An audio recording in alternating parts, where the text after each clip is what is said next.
जिस शरीर में बैठे हो ना माता, देवता भी आने के लिए तरसते हैं। इतना सुंदर शरीर, इतना अद्भुत। वैसे हमने तो देवी भागवत में यह पढ़ा कि देवता इस शरीर में आना नहीं चाहते, इस शरीर में आना नहीं चाहते। तो आज तक तो हमने यही पढ़ा कि यह शरीर दुर्लभ, यह अद्भुत है। लेकिन एक जगह हमने देवी भागवत में पढ़ा कि देवता आना जल्दी नहीं चाहते, क्योंकि यह शरीर जो है वो क्या है, चूंकि शास्त्र कहती है कि यह मोक्ष का द्वार है। लेकिन यदि गहराई से विचार करिए तो भैया शरीर में क्या है? इस शरीर में जहां से देखो वहीं से गंदगी तो निकलती रहती है। नाक से गंदगी, आंख से गंदगी, मुंह से गंदगी, और शरीर के हर रोए से पसीने के रूप में गंदगी ही तो निकल रही है शरीर में। तो देवता इस शरीर में आना नहीं चाहते।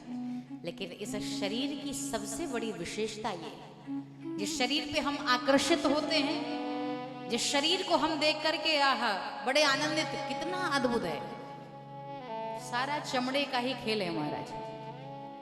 ये चमड़ा हट गया तो मांस का लोथड़ा ही तो है, ये मांस का पिंड ही तो है। एक परत हटी तो हो देखकर भागना शुरू कर दोगे। इसके अंदर है क्या? कुछ भी नहीं है। लेकिन फिर भी कहा साधन धाम मोक्ष कर द्वारा, साधन धाम मोक्ष कर द्वारा। साधना का धाम, मोक्ष का द्वार यही शरीर है। अच्छा, किसी के शरीर में एक बात हम हमेशा पूछा करते हैं, यदि हमारे शरीर में कोई चीज बहुत सुंदर हो तो हम या तो उसकी तुलना पशु से करते हैं या ही उसकी तुलना पक्षी से करते हैं। जैसे किसी की आंख बहुत सुंदर है, किसी की आंख बहुत सुंदर है तो आप उसकी तुलना किससे करेंगे? किससे करेंगे? हाँ, किसी ने कहा हिरण से करेंगे, और सही कहा। लेकिन हमने तो आज तक नहीं पढ़ा भैया कि बड़े भाग मृग यातन पावा, कभी नहीं पढ़ा। अच्छा, कोई व्यक्ति जिसकी आवाज बहुत अच्छी हो, तो जिसकी आवाज अच्छी हो उसकी तुलना किससे करते हो? कोयल से। लेकिन कभी आज तक पढ़ा है, सुना है बड़े भाग कोयल तन पावा?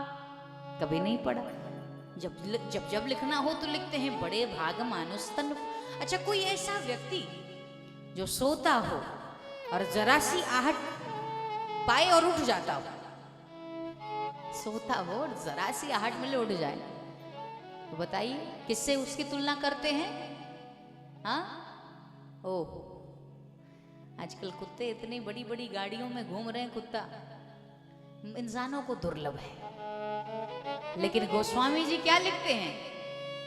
गोस्वामी जी लिखते हैं, एक बार तो ये नहीं लिखा कि बड़े भाग कुत्ता तन पावा, कभी नहीं लिखा।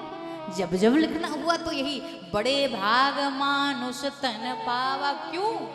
कभी विचार करिए, कभी विचार।